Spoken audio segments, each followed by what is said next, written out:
aking gagawin na isi-share ko sa inyo. Pero ikwentuhan ko muna kayo. Ginagawa ko tong vlog na to para makatulong po sa inyong lahat para maiwasan ang ating negativity sa araw-araw. Ang una kong ginagawa sa araw ay pagkagising ko, ako ay mananalangin. Pagkatapos kong manalangin, ako ay magwa-washroom at mag-exercise at aasikasuhin ko naman po ang aking asawa na may sakit po siya. Hindi po ako nakakaalis ng bahay dahil kailangan ko siyang bantayan. Yun po ang aming everyday dito sa Canada. At pagkatapos noon, kami po ay aalis dahil magbo-volunteer po kaming mag-asawa. Pahit 2 oras lang ang aming pinagbo-volunteeran. Yun po ay nakaiwas po ako sa mga negatibong tao. At ang kagandahan po dito ay nagkakaroon po ako ng fulfillment at ang asawa ko nagkakaroon kami ng bonding dahil sa ginagawa naming pagbo-volunteer. Ang pangalawa naman po na ginagawa namin pagkatapos namin umuwi galing ng volunteer, ayan magsasalo-salo na kaming pamilya at magluluto, kakain, ganun lang po ang ginagawa namin. In the afternoon naman po, ginagawa ko kung ano yung gusto kong gawin sa labas at meron naman po siyang caregiver na darating.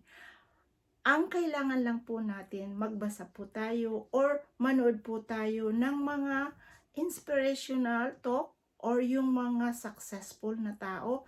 Makakaiwas po tayo ng mga negatibo or kung meron ka man pinagdadaanan ngayon na kahirapan, ito ang sasabihin ko sa iyo.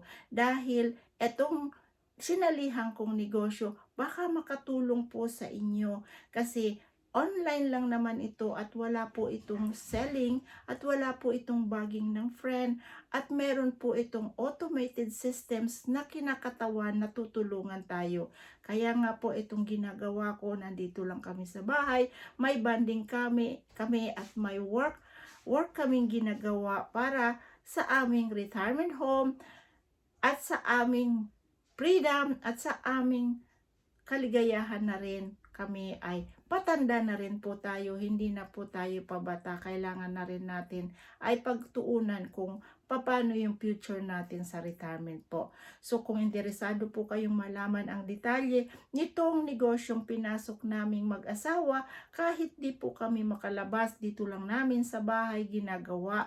Ito, dito kami sa room ko, dito kami, itong maliit na room, ikinumbert ko na rin pong office ko para po 2 hours lang po yun. Automated system po itong aming negosyo. Kung kayo po ay interesado, kami po ay willing na turuan kayo kahit hindi po kayo tech savvy o hindi kayo magaling sa computer. Natutunan ko po yun dahil may step by step na training dito sa negosyong ito. Kung talaga kayong interesado, don't forget naman po to comment below. At isubscribe na rin po ninyo itong video ko. Don't forget to like and share. At po, marami pa po akong ma-share sa inyo, ma-notified kayo kung pipindutin nyo na rin po ang button dyan na bell. So, pasensya na po kayo dahil ako ay nagmamadali na rin dahil mayroon kaming volunteeran. So, ciao po sa inyo. Sa susunod na video, explain ko naman po kung paano po tayo magiging masaya sa pamumuhay, hindi puro stress. So, salamat po and goodbye. Ako nga po pala si Jo Valencia. Nakatira po ako dito sa Ontario, Canada. Hello po. Sana'y magkita-kita tayo dito sa loob at nais ko